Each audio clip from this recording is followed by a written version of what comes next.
Time to go to work. What's up, you future dentists? So today I thought I would show you how to do a crown prep.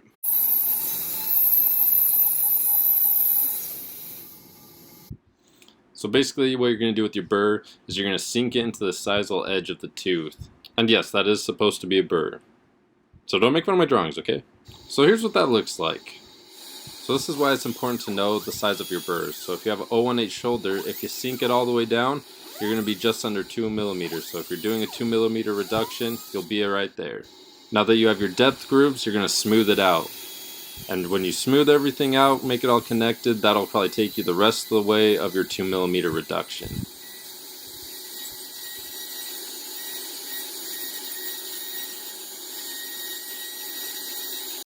So now you're going to do a similar thing across the facial of the tooth.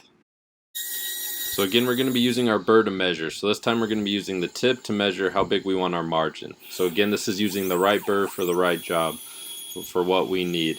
So for this, I'm using an 016 tapered shoulder.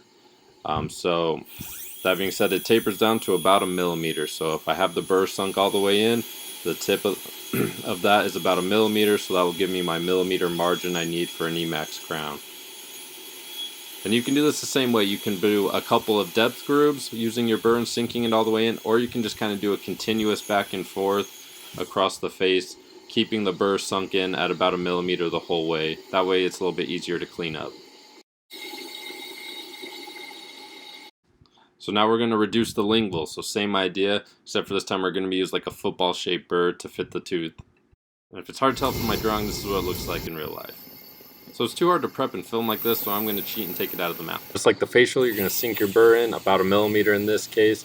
And again, I like to kind of sink it and then go across to try and help make a nice smooth surface. Now on the lingual, you're also going to need to create a margin. Again, for this, I'm going to use the 016 tapered shoulder to give me that 1 millimeter margin. So go into depth and go around and start creating that margin. And keeping your burr in the long axis of the tooth, just try and be nice and smooth and consistent to keep a nice even margin on the lingual side. Okay, so here's the fun part. You're going to go through and connect those margins that you've made on the facial and the lingual. But you're going to try and keep a sliver of the tooth still there, so that'll protect the teeth that are right next to where you're prepping. So this is probably the trickiest part and the most technical. So here's kind of what that looks like.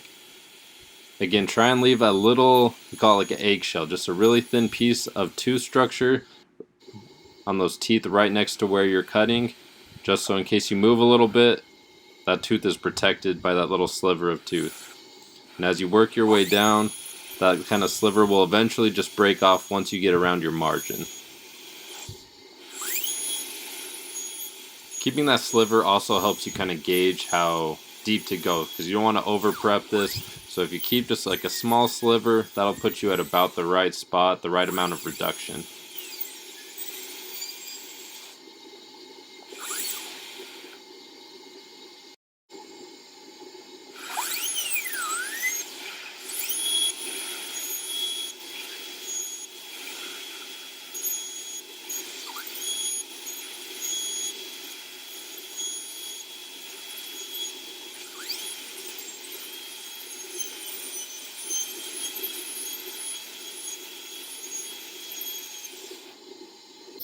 You can also use hand instruments like the hatchet, and then you kind of just scrape around the margin, and that'll help smooth it out and make it just nice and clean. You